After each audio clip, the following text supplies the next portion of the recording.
저도 준비한 게 있어요. 조용한 상견례 자리에서 갑자기 꺼내든 두툼한 봉투 하나. 그 안에서 나온 건 상상도 못한 충격적인 진실이었습니다. 1억 6천만 원의 혼수를 요구했던 예비 며느리. 과연 그녀의 정체는 무엇이었을까요? 단 한 장의 서류가 모든 걸 뒤바꿔 놓았고 완벽해 보였던 사랑은 순식간에 무너져 내렸습니다. 눈물로 얼룩진 상견례 현장에서 벌어진 반전의 순간들.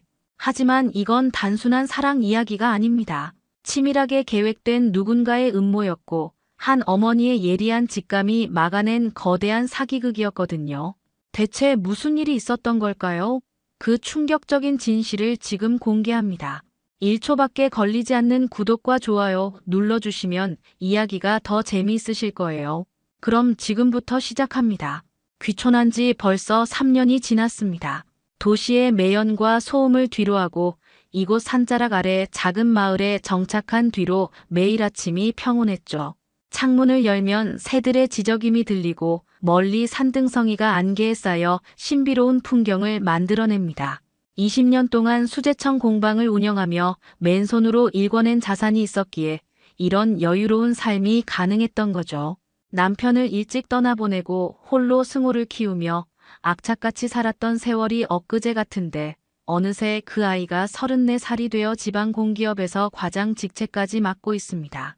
부드럽고 착한 성격 때문에 가끔 우유부단한 모습을 보이긴 하지만 그래도 성실하게 살아온 아들이 자랑스러웠어요.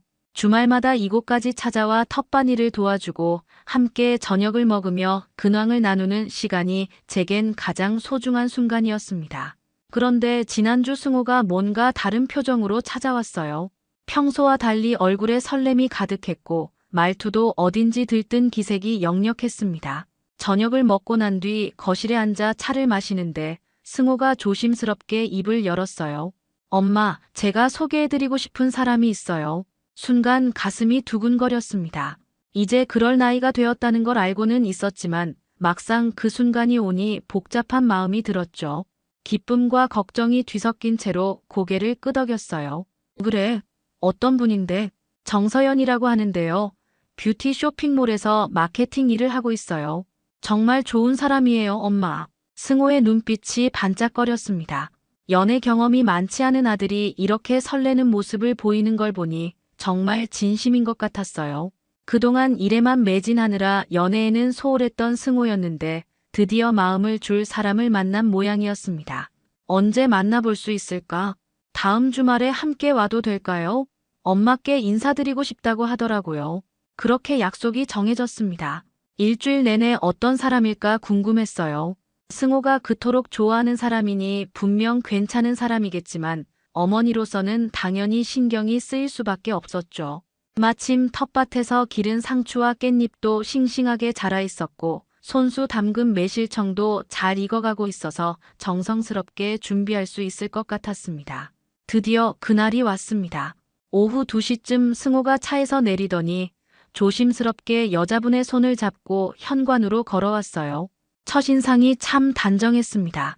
키가 적당하고 얼굴도 맑아 보였죠. 화장도 진하지 않게 자연스럽게 해서 호감이 갔어요.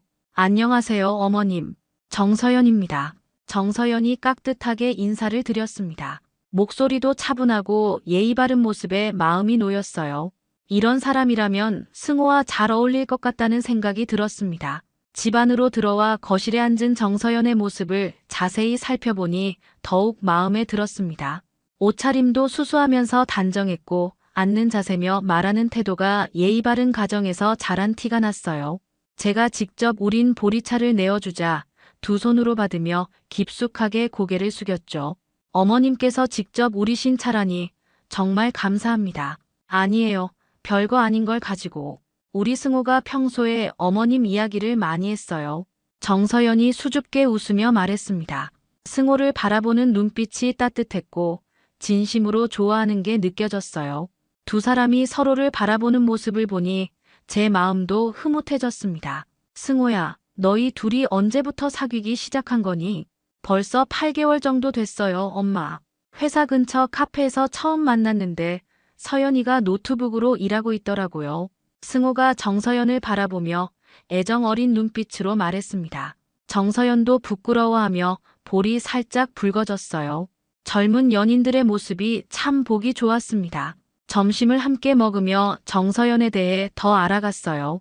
부모님과 함께 살고 있다고 했고 뷰티 관련 온라인 마케팅 일을 프리랜서로 하고 있다고 했습니다. 요즘 젊은 사람들은 다양한 일을 한다는 걸 새삼 느꼈죠. 말하는 것도 차분하고 논리적이어서 똑똑한 사람이라는 인상을 받았어요. 어머님, 승우 오빠가 정말 효자세요. 주말마다 이렇게 찾아뵙는다고 하더라고요. 그런가요? 저한테는 그냥 당연한 일인데. 승우가 쑥스러워하며 머리를 극적였습니다. 정서연이 승우의 좋은 점들을 하나하나 말해주는 걸 들으니 기분이 좋았어요. 내 아들을 알아봐주는 사람이 있다는 게 고마웠습니다. 식사를 마치고 마당을 함께 거닐었습니다. 제가 직접 가꾼 텃밭을 보여주자 정서연이 진심으로 감탄했어요. 와, 정말 대단하세요. 이 모든 걸 혼자서 기르신 거예요? 네, 시간도 많고 해서요. 농약 없이 키운 거라 정말 싱싱해요. 정서연이 상추잎을 만져보며 신기해했습니다.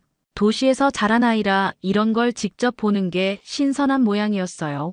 순간 마음속에서 확신이 들었습니다. 이 아이라면 승호와 행복하게 살 수 있을 것 같다는 생각이 들었죠. 저녁 무렵 두 사람이 돌아가려고 할 때였습니다. 갑자기 마음에서 우러나오는 말이 나왔어요. 서연아, 승호야, 너희 둘 결혼 준비할 때 집 걱정은 하지 마라. 두 사람이 놀란 표정으로 저를 바라봤습니다. 도시 근교에 괜찮은 신축 빌라가 하나 있어. 10억 정도 하는데 그걸 너희에게 선물로 주고 싶다. 정서연의 눈이 순간 커졌습니다. 승호도 당황한 듯 입을 벌렸어요. 어머니, 그런 큰 선물을. 괜찮아. 우리 승호가 좋은 사람 만나서 행복하게 사는 게 내 소원이야. 돈은 벌려고 모은 게 아니라 이런 때 쓰려고 모은 거잖니. 정서연이 갑자기 눈물을 글썽이더니 제 손을 꼭 잡았습니다. 어머님, 정말 감사합니다. 진심에서 우러나온 눈물인 것 같아 저도 마음이 뭉클했어요. 이런 좋은 며느리를 만나게 해준 하늘에 감사했습니다. 그로부터 일주일 뒤 약속대로 빌라를 보러 가는 날이 왔습니다. 도시 근교의 신축 빌라 단지는 깔끔하고 모던한 외관이 인상적이었어요. 주차장에서 내리자마자 정서연과 함께 온 여성분이 눈에 들어왔죠. 정서연이 소개해주길 어머님이라고 했는데 정미옥이라는 분이었습니다. 안녕하세요, 어머님. 정미옥입니다. 평소 서연이가 어머님 칭찬을 정말 많이 했어요. 정미옥은 예의 바르게 인사를 드렸지만 왠지 제 주변을 한번 훑어보는 시선이 느껴졌습니다. 제가 타고 온 차며 입고 있는 옷차림을 슬쩍슬쩍 살피는 게 보였어요. 별거 아닌 일이라고 생각하며 함께 빌라 안으로 들어갔습니다. 와, 정말 멋있네요. 이런 곳에서 신혼생활을 시작할 수 있다니. 정서연이 거실을 둘러보며 감탄했습니다. 넓은 거실과 깔끔한 주방, 그리고 큰 창문으로 들어오는 햇살이 정말 아름다웠어요. 승호도 만족스러운 표정으로 여기저기를 살펴보고 있었습니다. 그런데 정미옥의 반응이 조금 달랐어요.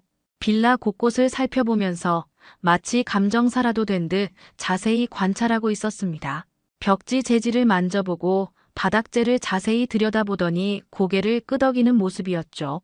어머님 안목이 정말 좋으시네요. 이 정도 퀄리티면 인테리어도 그에 맞춰야겠어요. 정미옥이 웃으며 말했습니다. 그러자 정서연도 맞장구를 쳤어요. 맞아요, 어머님. 이렇게 좋은 집이니까 소파나 가전제품도 규격에 맞게 해야 하지 않을까요? 웃으면서 하는 말이었지만 뭔가 의도가 있는 것 같은 느낌이 들었습니다. 승호는 별 생각 없이 웃으며 그러게 좋은 집에는 좋은 가구가 어울리지라고 맞장구 쳤어요. 정미옥이 부엌 쪽으로 가더니 냉장고가 들어갈 자리와 식탁이 놓일 공간을 자로 재듯이 손으로 짚어보고 있었습니다. 그리고는 정서연에게 뭔가 속삭이듯 말하는 모습이 보였어요. 두 사람의 대화 소리가 작아서 정확히 들을 수는 없었지만 뭔가 계산하는 듯한 분위기였습니다. 어머님, 혹시 혼수 준비는 어떻게 하시는 게 좋을까요? 요즘 젊은 사람들은 어떤 식으로 하는지 잘 모르겠어서요. 정미옥이 조심스럽게 물어봤습니다. 혼수라는 단어가 나오자 분위기가 묘하게 변했어요. 정서연도 살짝 긴장한 듯한 표정을 지었습니다. 그런 건 나중에 천천히 상의해서 정하면 되는 거 아닌가요? 제가 대답했는데 정미옥이 고개를 끄덕이면서도 아쉬운 듯한 표정을 지었어요. 그렇긴 하지만 요즘은 미리미리 준비하는 게 일반적이더라고요. 특히 이렇게 좋은 집에 맞는 가구들을 찾으려면 시간이 꽤 걸리잖아요. 승호가 중간에서 엄마, 장모님 말씀도 일리가 있는 것 같은데요 라고 말했습니다. 아들이 정서연 편을 드는 모습에 살짝 서운한 마음이 들었지만 연애하는 남자가 다 그런 거라고 생각하며 넘어갔어요. 빌라 구경을 마치고 근처 카페에 앉아서 차를 마시는데 정미옥이 슬쩍 화제를 꺼냈습니다. 어머님께서 공방을 하셨다고 들었는데 정말 대단하세요. 요즘 수제식품이 인기가 많잖아요. 네, 그냥 소소하게 했던 거예요. 겸손하시네요. 서연이가 어머님이 정말 성공하신 분이라고 했는데요. 정미옥의 말에 정서연이 살짝 얼굴을 붉혔습니다. 뭔가 어색한 분위기가 흘렀어요. 그 순간 제 마음속에 작은 의문이 싹 텄습니다. 이 사람들이 저에 대해 미리 알아봤다는 뜻일까요? 그로부터 사흘 뒤 정서연에게서 연락이 왔습니다. 호텔에서 만나자고 하더군요. 혼수 관련해서 상의할 게 있다면서 정중하게 요청해 왔어요. 승호도 함께 가자고 했지만 정서연이 어머님들끼리 편하게 이야기하는 게 좋을 것 같다며 사양했습니다. 시내 한복판의 고급 호텔 로비에서 정서연과 정미옥을 만났어요. 두 사람 모두 평소보다 단정하게 차려입고 나왔더군요. 정미옥은 명품 가방을 들고 있었는데 가격이 상당해 보였습니다. 어머님 바쁘신데 시간 내주셔서 감사합니다. 정서연이 공손하게 인사했습니다. 호텔 카페로 자리를 옮겨 앉으니 정미옥이 두툼한 파일을 꺼내 놓았어요. 어머님, 저희가 준비한 자료가 있어요. 요즘 신혼부부들이 어떤 식으로 혼수를 준비하는지 알아봤거든요. 파일을 열자 깔끔하게 정리된 문서들이 나왔습니다. 표지에는 드림하우스 프로젝트라고 적혀 있었어요. 제목부터 뭔가 거창해 보였습니다. 이게 뭔가요? 혼수 리스트예요. 어머님께서 주신 빌라에 어울리는 가구와 가전제품들을 정리해봤어요. 정서연이 설명하며 첫 장을 넘겼습니다.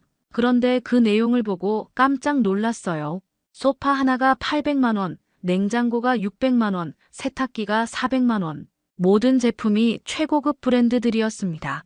이게 다 필요한 건가요? 제가 당황해서 물었더니 정미옥이 웃으며 대답했어요. 어머님, 요즘 젊은 부부들은 이 정도는 기본이에요. 특히 그 좋은 빌라에 어울리려면 가구도 격에 맞춰야 하지 않겠어요? 페이지를 넘길 때마다 금액이 올라갔습니다. 침실 가구 세트 1,200만 원, 주방 가전 세트 1,500만 원, 거실 인테리어 2천만 원. 마지막 페이지에 적힌 총합을 보고 말문이 막혔어요. 1억 6천만 원이었습니다. 이 정도면 너무 과한 것 같은데요. 제가 조심스럽게 말했지만 정서연이 눈물을 글썽이며 말했어요. 어머님, 저희가 욕심을 부리는 게 아니에요. 승호 오빠가 그동안 얼마나 성실하게 살아왔는데요. 이 정도는 받을 자격이 있다고 생각해요. 정미옥도 거들었습니다. 맞아요. 요즘은 신부 쪽에서 미리 리스트를 드리는 게 예의거든요. 서로 소통해서 준비하는 거죠. 그런데 리스트 중에 이상한 항목이 하나 있었어요. 안마의자 350만 원이라고 적혀 있는데 구매처가 정미옥의 주소지와 같은 동네였습니다. 이 안마의자는 뭔가요? 아, 그건 제가 쓸 거예요. 나이가 드니까 허리가 아파서요. 사부인께서 양해해 주시리라 생각했는데 정미옥이 미안한 듯 말했지만 눈빛에는 미안함보다는 당연하다는 듯한 기색이 보였어요. 순간 머리가 띵했습니다. 제 돈으로 사돈의 안마의자까지 사달라는 건가요? 어머님, 혹시 부담스러우시면 조금씩 나눠서 준비하셔도 돼요.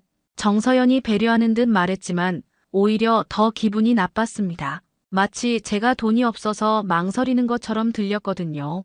아니요, 그런 게 아니라 제가 말하려고 했는데 정미옥이 끼어들었어요. 어머님, 저희가 무리한 요구를 하는 건 아니에요. 다른 집들도 다 이 정도는 해주거든요. 서연이가 시집 가는 건데 초라하게 보낼 수는 없잖아요. 두 사람이 번갈아가며 설득하는 모습을 보니 뭔가 짜고 온 것 같다는 생각이 들었습니다.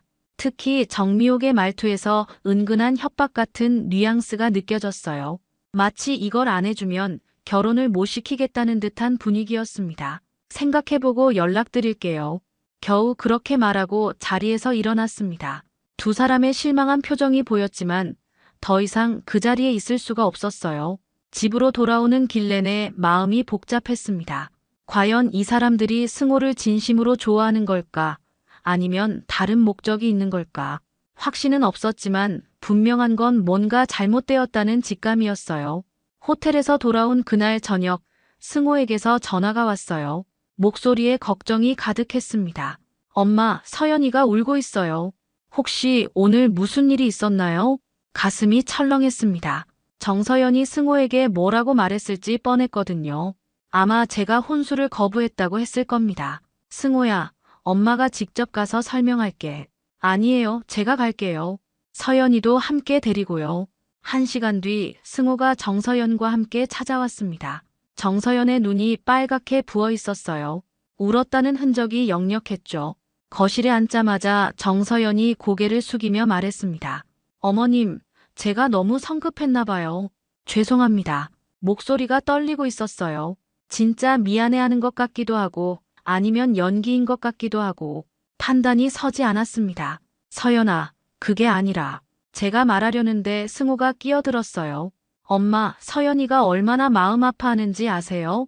자기가 욕심을 부린 것 같다고 밤새 울었어요. 승호의 목소리에 원망이 섞여 있었습니다. 제가 며느리를 울렸다는 식으로 몰아가는 분위기였어요. 이런 승호의 모습은 처음 봤습니다. 평소 순하고 착한 아들이 이렇게 나를 세우다니. 승호야, 엄마 말 좀 들어봐. 그 리스트가 얼마나 비현실적인지 아니? 비현실적이라뇨? 엄마가 10억짜리 집을 선물로 주신다면서 가구는 왜 안 되는 거예요? 승호의 말에 할 말이 막혔어요. 논리적으로는 틀린 말이 아니었거든요. 하지만 뭔가 다른 차원의 문제였습니다. 정서연이 눈물을 닦으며 조심스럽게 입을 열었어요. 어머님, 제가 설명을 제대로 못 드린 것 같아요. 요즘은 정말 이런 식으로 소통하는 게 일반적이에요. 신부가 미리 필요한 것들을 정리해서 드리는 거죠. 맞아요, 엄마. 서연이 친구들도 다 그렇게 했대요. 오히려 우리가 너무 구식으로 생각하는 거 아닌가요? 승호가 정서연을 감싸며 말했습니다. 두 사람이 한편이 되어 저를 설득하려는 모습에 서운함이 밀려왔어요. 특히 승호가 저를 구식이라고 표현한 게 마음에 깊이 박혔습니다. 그래도 1억 6천만 원은 너무. 어머님, 그럼 줄일게요. 정말 필요한 것들만 골라서 다시 리스트를 만들어 볼게요. 정서연이 애원하듯 말했습니다. 그런데 이상했어요. 정말 미안해한다면 아예 리스트를 포기하는 게 맞지 않을까요? 줄이자는 것부터가 여전히 뭔가를 받겠다는 의지의 표현 같았습니다. 서연아, 내가 정말 필요한 건 뭐니? 솔직하게 말해봐. 제가 직접적으로 물어보자 정서연이 잠시 당황하는 기색을 보였어요. 그러다가 다시 눈물을 글썽이며 말했습니다. 어머님, 저는 그냥 승호 오빠와 예쁘게 살고 싶어요. 근데 친구들이 다 신혼집에 놀러와서 너 시어머니가 정말 잘해주신다라고 말하는 걸 듣고 싶었어요. 순간 뭔가 이상하다는 생각이 들었습니다. 친구들에게 자랑하기 위해 혼수를 받겠다는 건가요? 결혼의 본질과는 전혀 다른 이야기였어요. 승호가 정서연의 손을 잡으며 말했습니다. 엄마, 서연이 마음 이해해주세요. 여자들은 이런 게 중요하잖아요. 그 순간 확신이 들었습니다. 이 사람들은 진짜 사랑이 아니라 다른 목적을 갖고 있다는 걸 말이에요. 특히 승호가 이렇게 변한 모습을 보니 더욱 확실해졌습니다. 연애에 빠져서 판단력이 흐려진 게 분명했어요. 알았어. 조금 더 생각해 볼게. 일단 그렇게 말하고 두 사람을 돌려보냈습니다. 하지만 마음은 이미 정해져 있었어요. 이 결혼을 막아야겠다는 결심 말입니다. 그러려면 확실한 증거가 필요했죠. 단순한 의심만으로는 승호를 설득할 수 없을 테니까요. 그날 밤 조창필에게 전화를 걸었습니다. 국세청에서 오랫동안 일하며 이런저런 조사 경험이 풍부한 사람이었어요. 은퇴 후에도 개인적으로 재산 조사나 신용 조회 같은 일을 해주고 있었습니다. 창필 씨, 부탁할 일이 있어요. 조창필은 제 오랜 지인 중에서도 가장 믿을 만한 사람이었습니다. 국세청에서 30년 넘게 세무조사관으로 일하며 온갖 사기와 허위 신고를 봐온 베테랑이었죠. 은퇴 후에는 개인 컨설팅 업체를 차려서 재산 조사나 신용 조회 같은 일을 하고 있었어요. 정혜 씨, 무슨 일인가요? 목소리가 심상치 않네요.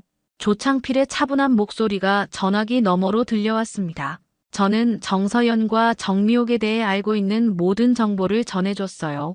이름, 나이, 직업, 그리고 오늘 있었던 혼수 요구 사건까지 상세하게 설명했습니다. 뷰티 쇼핑몰 마케팅이라. 요즘 그런 일 하는 사람들 중에 허풍쟁이가 꽤 많아요. 특히 SNS로 성공한 척하는 경우가 많거든요. 정말요? 네, 제가 몇 건 조사해 본 적이 있는데 대부분 협찬받은 제품으로 사진만 찍고 실제로는 빚더미인 경우가 허다했어요. 한번 자세히 들여다볼까요? 조창필의 말에 희망이 생겼습니다. 역시 전문가는 달랐어요. 제가 막연하게 느낀 위화감을 구체적으로 설명해 주니 확신이 들었습니다. 얼마나 걸릴까요? 일주일 정도면 충분할 것 같아요. 신용조회, 재산 현황, 과거 이력까지 다 확인해 드릴게요. 전화를 끊고 나니 마음이 한결 가벼워졌어요. 이제 기다리기만 하면 됐습니다. 그동안 승호가 몇 번 연락해서 혼수건을 재촉했지만 계속 미뤘어요. 생각할 시간이 필요하다고 했죠. 정서연도 매일같이 문자를 보내왔습니다. 처음에는 미안하다는 내용이었다가 점점 간절해지더니 나중에는 거의 애원하는 수준이었어요. 그런 모습을 보니 더욱 의심이 굳어졌습니다. 정말 사랑해서 결혼하는 사람이 이렇게까지 집착할 이유가 없잖아요. 사흘째 되는 날, 정서연이 혼자 찾아왔습니다. 평소와 달리 화장을 진하게 하고 비싼 옷을 입고 나타났어요. 손에는 명품 가방을 들고 있었는데 며칠 전 호텔에서 본 것과는 또 다른 브랜드였습니다. 어머님, 안녕하세요. 갑자기 찾아와서 죄송해요. 괜찮아요. 들어와서 차나 한잔 해요. 거실에 앉은 정서연을 자세히 보니 뭔가 다른 느낌이었어요. 처음 만났을 때의 수수하고 단정한 모습은 온데간데 없고 마치 연예인이라도 된 듯 화려하게 꾸며놓았더군요. 어머님, 혼수건 어떻게 생각해 보셨어요? 직진으로 묻더군요. 돌려서 이야기하던 예전과는 달랐어요. 급한 티가 역력했습니다. 아직 생각 중이에요. 어머님, 솔직히 말씀드릴게요. 저희 상황이 좀 급해요. 갑자기 솔직해지니 오히려 당황스러웠어요. 무슨 말이에요? 사실 제가 지금 하고 있는 일이 불안정해요. 프리랜서다 보니까 수입이 일정하지 않거든요. 그래서 빨리 안정된 생활을 하고 싶어요. 정서연의 고백을 듣고 있으니 점점 화가 났어요. 결국 돈 때문에 승호와 결혼하겠다는 소리였거든요. 그럼 승호를 사랑하는 게 아니라 안정을 원하는 거네요. 그런 게 아니에요. 승호 오빠도 좋아하고 안정도 원하는 거죠. 둘 다 중요한 거 아닌가요? 정서연이 목소리를 높였습니다. 본색이 드러나기 시작했어요. 그때 휴대전화가 울렸습니다. 조창필에게서 온 전화였어요. 정혜 씨, 조사 결과가 나왔어요. 지금 만날 수 있나요? 네, 지금 바로 갈게요. 전화를 끊고 정서연에게 말했습니다. 서연 씨, 급한 일이 생겨서 나가봐야 해요. 다음에 다시 이야기하죠. 정서연이 아쉬워하며 돌아갔지만 저는 조급한 마음에 바로 차를 몰고 조창필의 사무실로 향했어요. 드디어 진실을 알게 될 순간이 왔습니다. 조창필의 사무실에 도착하자마자 그의 심각한 표정을 보고 심상치 않다는 걸 직감했습니다. 책상 위에는 두툼한 서류 뭉치가 놓여 있었어요. 조창필이 의자를 권하며 입을 열었습니다. 정혜 씨, 앉으세요. 할 말이 많아요. 첫 번째 서류를 펼치자 정서연의 신용등급표가 나왔어요. 등급이 최하위였습니다. 대출 잔액만 3천만 원이 넘었고 연체 기록도 여러 차례 있었죠. 이 여자 완전히 빚더미에 앉아 있어요. 신용카드 현금 서비스, 캐피털 대출, 심지어 불법 사채까지 손을 댔더군요. 정말요? 네, 그런데 더 가관인 건 어머니 정미옥이에요. 두 번째 서류를 보여주는데 정미옥의 과거 사업 이력이 적혀 있었어요. 명품 병행 수입 사업을 했다가 3년 전에 완전히 망해서 개인회생까지 신청한 상태였습니다. 사업 망하고 나서 지금까지 무직이에요. 그런데 신기한 건 계속 명품을 사고 있다는 거죠. 아마 딸 카드로 긁고 있는 것 같아요. 그럼 정서연이 어머니 명품비까지 대고 있다는 말인가요?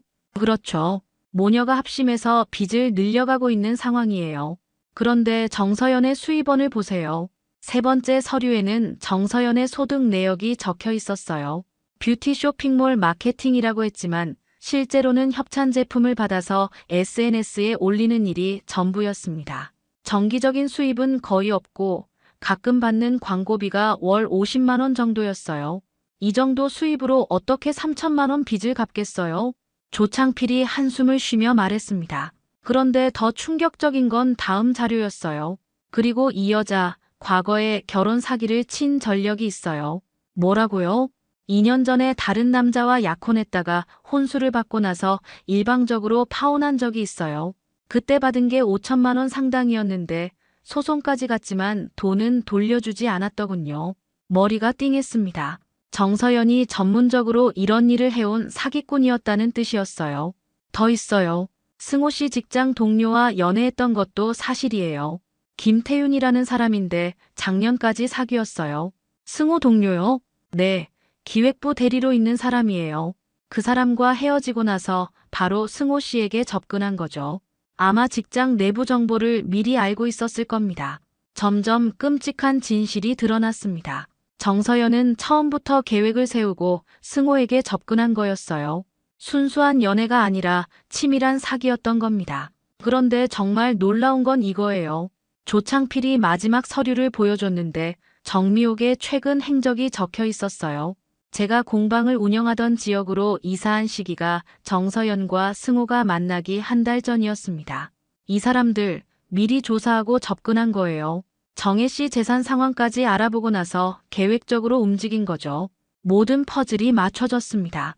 우연한 만남이 아니라 철저히 계획된 사기였던 거예요. 정서연의 순수한 모습도 정미옥의 예의 바른 태도도 모두 연기였습니다. 증거는 확실한가요? 네, 모든 서류가 공식 기관에서 발급받은 거예요. 법정에서도 통할 만한 자료들입니다. 조창필이 서류들을 다시 정리하며 말했습니다. 정혜 씨, 이 사람들과는 빨리 정리하는 게 좋겠어요. 시간이 지날수록 더 큰 피해를 볼 수 있어요. 사무실을 나오는 길에 마음이 복잡했습니다. 한편으로는 진실을 알게 되어 다행이었지만 다른 한편으로는 승호가 받을 충격이 걱정됐어요.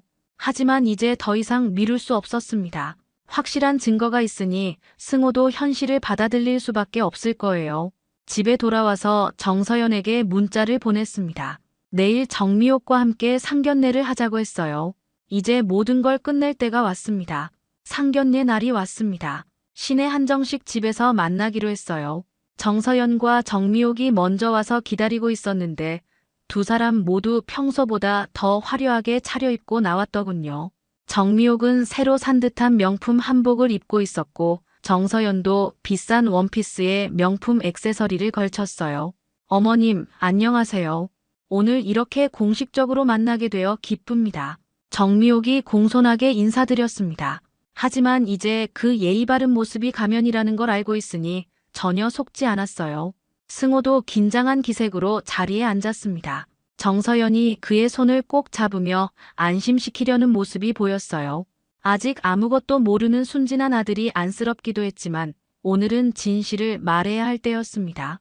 음식이 나오고 어느 정도 분위기가 무르익자 정미옥이 본격적으로 화제를 꺼냈어요. 어머님, 혼수건은 어떻게 정리하시기로 하셨나요?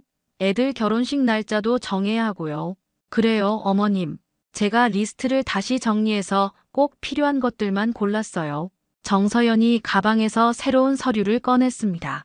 이번에는 1억 원으로 줄여왔더군요. 여전히 터무니없는 금액이었지만 마치 큰 양보를 한 것처럼 행동했어요. 그때 제가 준비해온 두툼한 봉투를 테이블 위에 올려놓았습니다. 저도 준비한 게 있어요. 봉투를 열자 조창필이 준비해준 서류들이 나왔어요.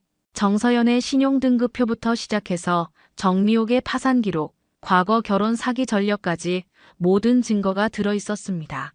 이게 뭐예요? 정미옥이 당황한 목소리로 물었어요. 하지만 서류를 보는 순간 얼굴이 하얗게 변했습니다. 정서연 씨의 현재 빚이 3,200만 원이에요. 신용등급은 최하위고 연체 기록도 수십 차례네요. 승호가 믿을 수 없다는 표정으로 서류를 들여다봤어요. 그리고 정미옥 씨는 3년 전 사업 실패로 개인 회생을 신청하셨고 현재까지 무직 상태시죠. 이 모든 명품들은 딸 카드로 구입한 거였네요. 정미옥이 입술을 떨었지만 아무 말도 하지 못했습니다. 더 충격적인 건 이거예요. 정서연 씨, 2년 전에도 다른 남자와 약혼해서 혼수 5천만 원을 받고 일방적으로 파혼한 전력이 있어요. 승호가 정서연을 바라봤습니다.